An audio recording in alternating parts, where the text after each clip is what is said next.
Y ahora vamos a continuar con la libido junguiana, ¿bien?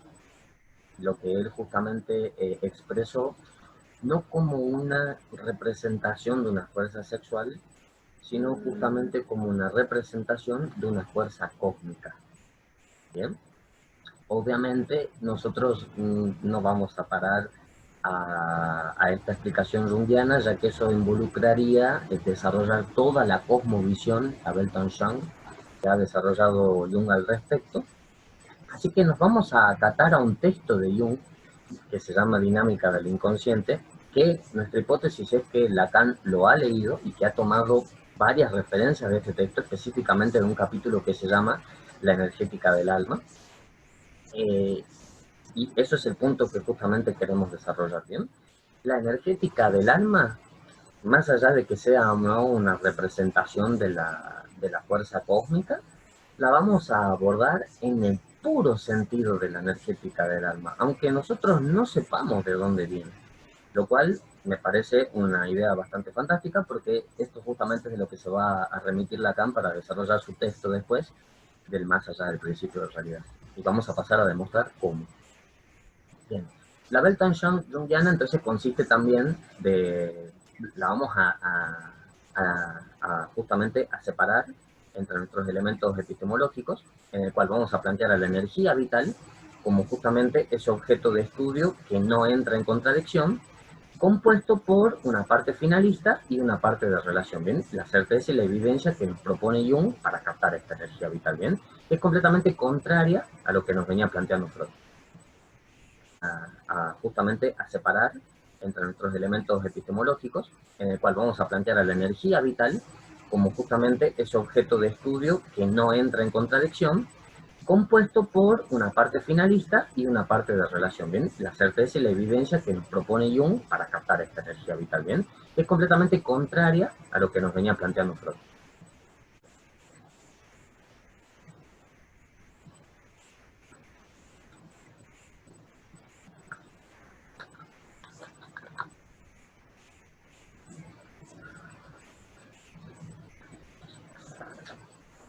Bien, entonces, la evidencia que propone Jung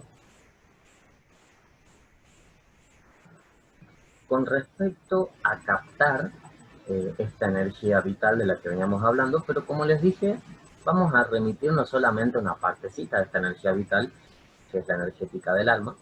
Entonces, esta energética del alma tiene su evidencia en la relación del movimiento.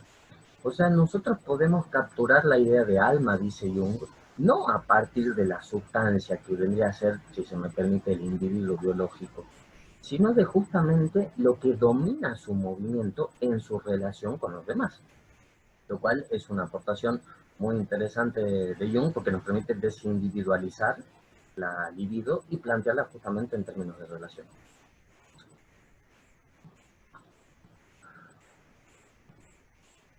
La energía no es una visión de una sustancia que se mueve en el espacio, sino un concepto abstraído de las relaciones de movimiento, que es lo que veníamos desarrollando nosotros con el concepto de energía, que era algo puramente abstracto. Entonces la energía nos permite justamente capturar en términos abstractos las relaciones de esos movimientos independientemente de las sustancias que los ejecutan.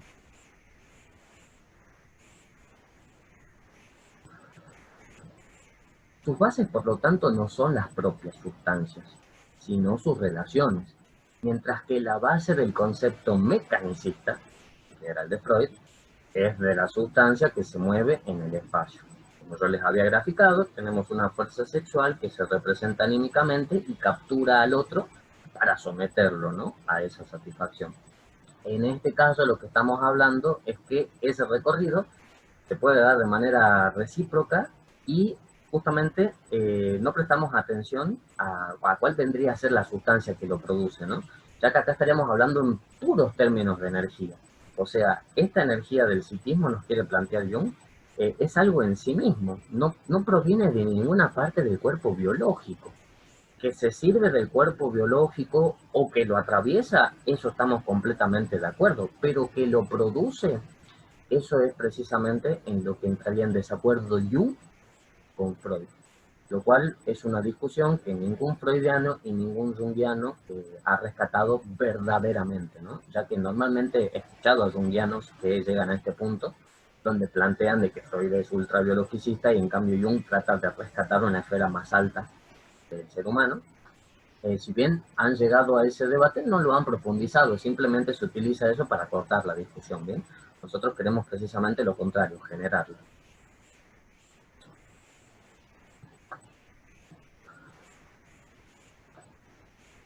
Bien, esta evidencia de la relación del movimiento nos conduce ahora a nuestra certeza, que es la finalista. Mientras que la visión de Freud era sustancialista y mecanicista, porque partía de un hecho para explicar sus consecuencias, de una sustancia para explicar su fuerza o su mecanismo, la visión de Jung apunta a entender las relaciones entre las sustancias para estudiar su finalidad.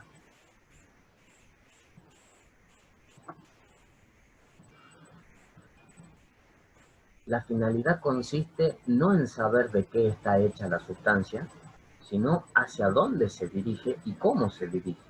¿Bien? Lo cual me parece muy importante porque ya es un primer esbozo de red significante.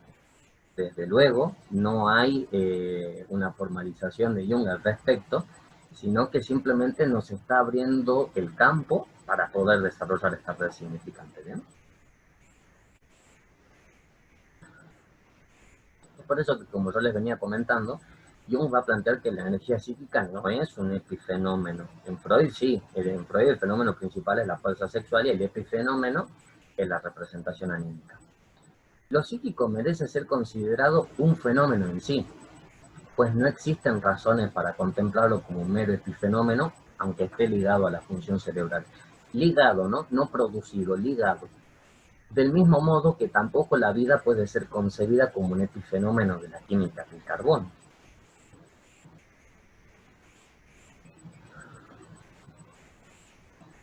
Por eso en este texto, como les decía, Jung está un poco desarmando su cosmovisión, ¿bien? De hecho, ha llegado a plantear que la vida no puede ser concebida como un epifenómeno de la química del carbono, así como la energía psíquica no puede ser tampoco concebida como un epifenómeno de la vida, ¿no? O de la función cerebral. Punto muy importante que me parece rescatar, que es una de las autocríticas que se ha realizado Jung en este texto.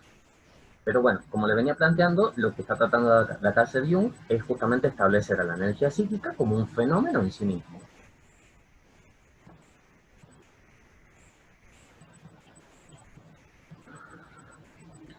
Entonces, para desarrollar su crítica a Freud, él también se va a servir de esa diferencia de energía y fuerza y le va a responder lo siguiente. Energía psíquica es la posibilidad que tienen los propios procesos de actualizar esa fuerza. ¿Bien? Que es lo que veníamos hablando, que es todo el campo de abstracción de todos los movimientos que pueden o no puede realizar un mismo objeto. Y fuerza psíquica es la posibilidad de que en el alma surjan procesos y alcancen un determinado grado de eficacia. ¿Bien?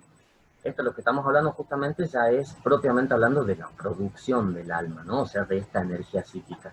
Tanto es así que para Jung lo que va a producir fuerza va a ser la energía psíquica, y no al revés como en Freud, que la fuerza produce una energía, ¿bien? O que esta fuerza es almacenada, más bien, en una energía. Para Jung es al revés, la energía produce fuerza. Mientras que la energía es el concepto abstracto que permite medir el psiquismo en cantidades, las fuerzas y las condiciones son las medidas que suponen la realidad de la energía psíquica, o sea, cómo opera esa energía en la realidad, ya transformada, ¿no? Ya efectuada en términos de fuerza. La condición es a la potencia, logros, posibilidades, disposiciones, actitudes, o sea, energía psíquica, lo que la fuerza es a la instinto, deseo, voluntad, afecto, atención, rendimiento en el trabajo, etc. Todo eso es la expresión en términos de fuerza de la energía psíquica. Bien, entonces esto me parece que es una diferencia importantísima, ya que Freud plantea que la energía acumula fuerza y Jung, en cambio, plantea que la energía es la que genera fuerza.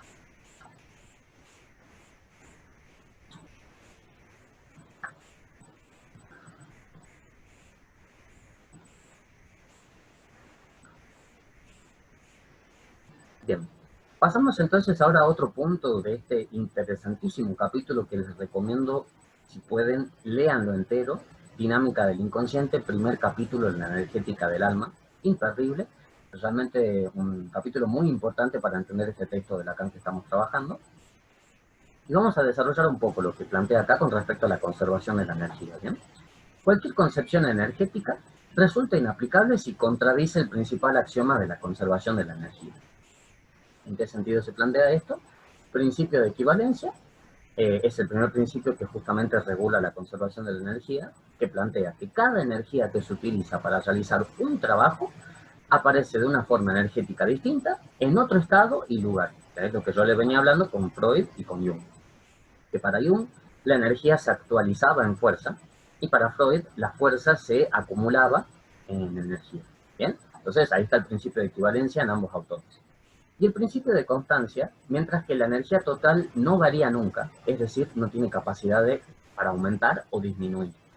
Que es lo mismo que estábamos viendo con ambos autores, que no se puede incrementar o disminuir esa energía, ¿bien? Ya que de alguna manera, cada vez que se transforma de energía a fuerza o de fuerza a energía, siempre es el mismo quantum, ¿bien? Nunca aumenta ni disminuye, solamente varía de lugar, ¿bien? Por más que ya no esté en nosotros, ahora está en otra persona, ¿bien?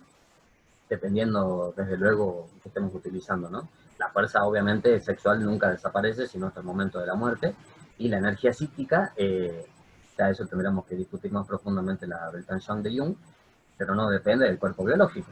Así que no podríamos decir que por la muerte del cuerpo biológico esa energía psíquica desaparezca. Así que esto es lo que quiere decir justamente con respecto a no aumenta ni disminuye, no tiene esa capacidad. Bien, siempre se mantiene constante. Ahí está justamente el principio de constancia.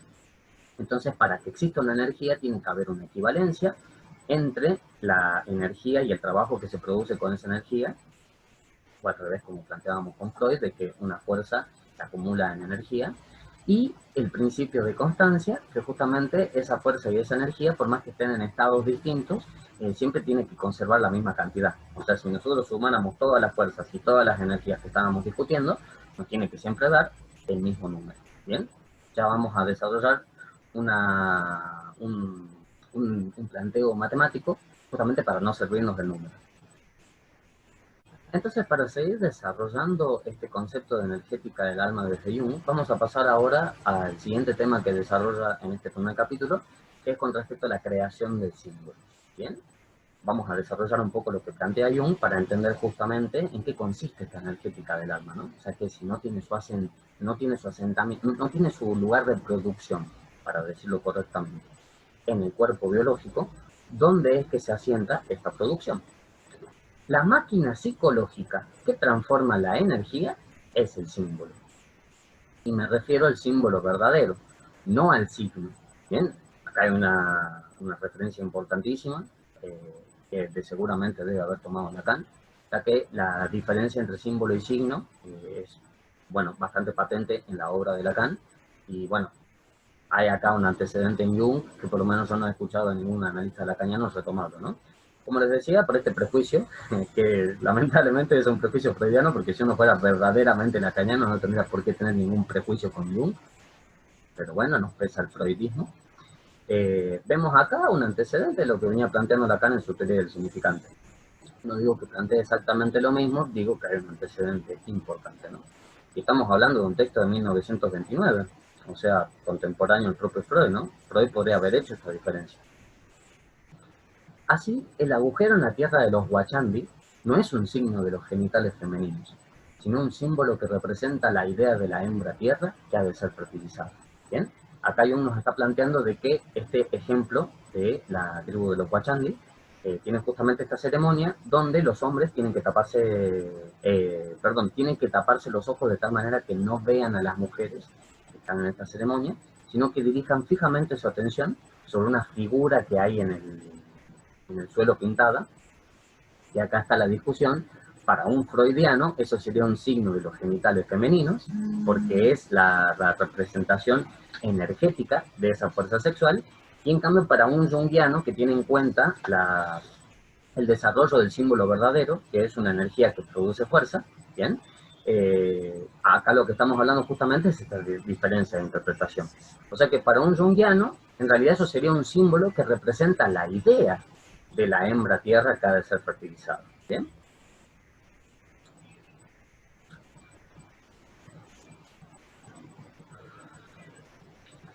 O sea que un símbolo representa la idea. ¿Bien? Esto me parece que es muy importante porque acá justamente estamos viendo cómo el símbolo es justamente esta máquina que permite transformar esta idea, esta energética del alma, en la realidad. ¿Bien? Lo cual por eso me parece muy importante tener en cuenta ahí esta distinción que está haciendo Jung sobre la interpretación.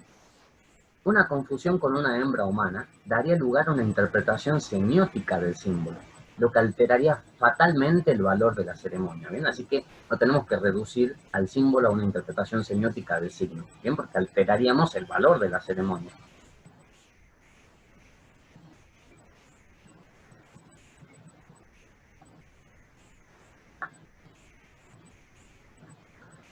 Recuerden que el símbolo que está sobre la Tierra, para Freud son los genitales femeninos y para Jung es la fertilidad de la Tierra, lo cual no es nada más que una idea, ¿no? Ya que nadie está negando la fertilidad de la Tierra, pero para esta tribu justamente la conexión con esa fertilidad es a partir del símbolo, dice Jung. Así que eso es muy preciso tenerlo en cuenta. De ahí también que los danzantes no puedan mirar a ninguna mujer. Para sostener justamente el efecto de valor simbólico de este símbolo no pueden estar mirando a las mujeres, ¿bien? Justamente tienen que servirse de esta idea de mujer para realizar una sustitución metafórica. Con una interpretación semiótica se destruiría la máquina. ¿Bien? Con la interpretación de Freud no verías la máquina porque la destruirías, la desestimarías. Exactamente igual que si destruyéramos la tubería forzada de una turbina, por tratarse solo de un salto de agua muy poco natural, creado a base de suplantar las condiciones naturales.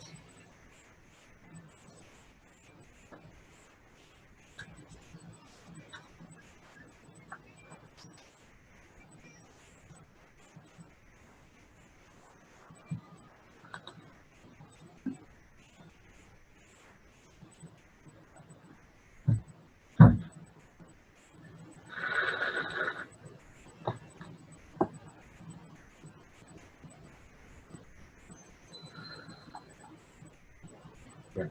Con una interpretación semiótica como la freudiana, se destruiría la máquina, se desestimaría su existencia, ¿bien?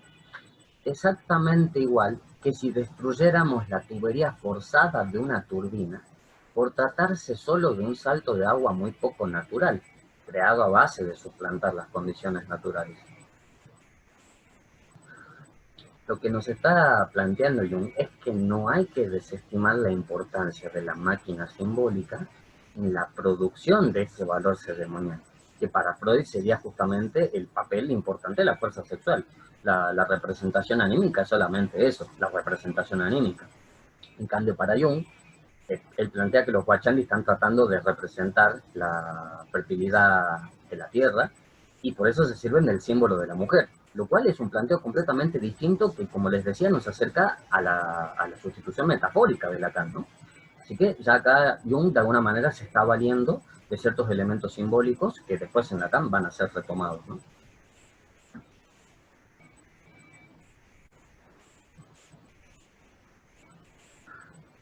Bueno, para seguir desarrollando entonces este tema, Jung nos va a plantear ahora su diferencia entre el análisis de él y el análisis de Freud.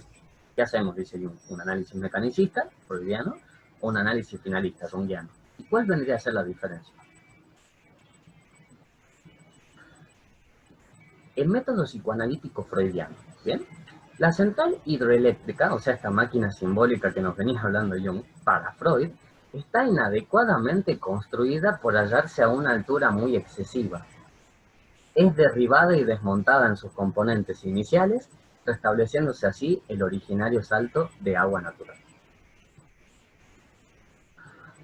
O sea que para Freud tenemos la fuerza sexual generada por los genitales, acá no se ve como me estoy señalando, pero estoy justamente señalando las partes de abajo, y esta fuerza sexual se representa anímicamente por una central hidroeléctrica que ha sido construida precisamente en el cerebro. Recordemos que Freud, después de todo, era neurólogo y para 1920, en su texto sobre el yo y el ello, va a plantear que uno de los asentamientos del yo es la corteza frontal. ¿Bien? Así que no cabe duda de que Jung se está refiriendo justamente a este punto y le está diciendo a Freud, vos pensás que la máquina simbólica es una central hidroeléctrica que está inadecuadamente construida por hallarse una altura excesiva, ¿no? O sea, la construyeron en el cerebro y la fuerza sexual provenía de los genitales. Entonces, Jung como que se está mofando un poco de esta construcción rara que está haciendo Freud, y plantea que además el intento de Freud es derribar esa máquina y desmontarla en sus componentes iniciales para restablecer el originario salto de agua natural, o sea, para que esa fuerza sexual no esté reprimida, ¿no? Ya que la máquina, de algún modo, no solamente la representa, sino que también la reprime de acuerdo a los fines de la cultura, ¿no? Pero aquí está el tema. Para Freud hay que desmontar, hay que dar de baja esta máquina simbólica. Y Jung se va a poner en completo desacuerdo y va a plantear una hipótesis completamente distinta. El método psicoanalítico jungiano consiste en lo siguiente. Aunque se le obligue a acatar la tendencia natural, siempre existirá un exceso que lo llevará a buscar la creación de símbolos propios. ¿Bien? Esto me parece muy importante porque independientemente de lo que signifique este exceso, que no nos vamos a meter en ese tema, Jung nos dice que no hay forma de volver a esa tendencia natural. ¿Bien? Lo cual me parece un punto muy importante. O sea, no hay forma de desmontar esta creación simbólica y volver a esa tendencia natural, porque ya la tendencia natural en sí misma es simbólica. Así que destruir la máquina involucraría destruir esa tendencia simbólica, ¿bien? Hay que buscar una tendencia, o sea, la creación simbólica, más propicia para el exceso. Como les decía, hasta estamos un poquito en desacuerdo con estos términos que está planteando Jung del exceso, pero bueno, no nos vamos a meter por hoy en este tema. Solamente les quería plantear de que hay que buscar una tendencia distinta, o sea, que sea puramente simbólica, ¿no? La creación, como plantea Jung. La reducción al estado natural no es para el hombre un estado ideal ni un remedio universal. ¿Bien? Esta es justamente la gran crítica de Jung, que no podemos realizar el camino inverso porque, bueno, esto es imposible. Ya no podemos volver a un punto donde el ser humano esté separado de esta maquinaria simbólica. Ya está operando desde hace miles de años y lo que tenemos que aprender a hacer justamente es a la creación simbólica, ¿no? Bueno, al progreso justamente de esta máquina simbólica, no a su desmantelamiento. Si ustedes me permiten, acá Freud está teniendo una postura bastante rusoniana, ¿bien? En la que plantea de que en su estado natural el hombre es bueno, pero es la sociedad, la política, la ley la que lo corrompe. Bien, o sea, Freud trataría de desmontar esta máquina simbólica para llegar a ese estado natural rusoniano, ¿bien? Lo cual, bueno, como les planteaba, me parece que es una hipótesis para discutir. Y bueno, del otro lado, Jung, más bien parecería ser que se separa desde esta posición un tanto maquiavélica, donde él plantea de que el hombre es malo por naturaleza y solamente cuando le conviene es bueno, ¿bien? Por eso no estamos de acuerdo con esta posición del exceso. Tampoco creemos que la maldad venga del cuerpo biológico, ¿bien? No creemos ni que viene de la máquina simbólica ni del cuerpo biológico.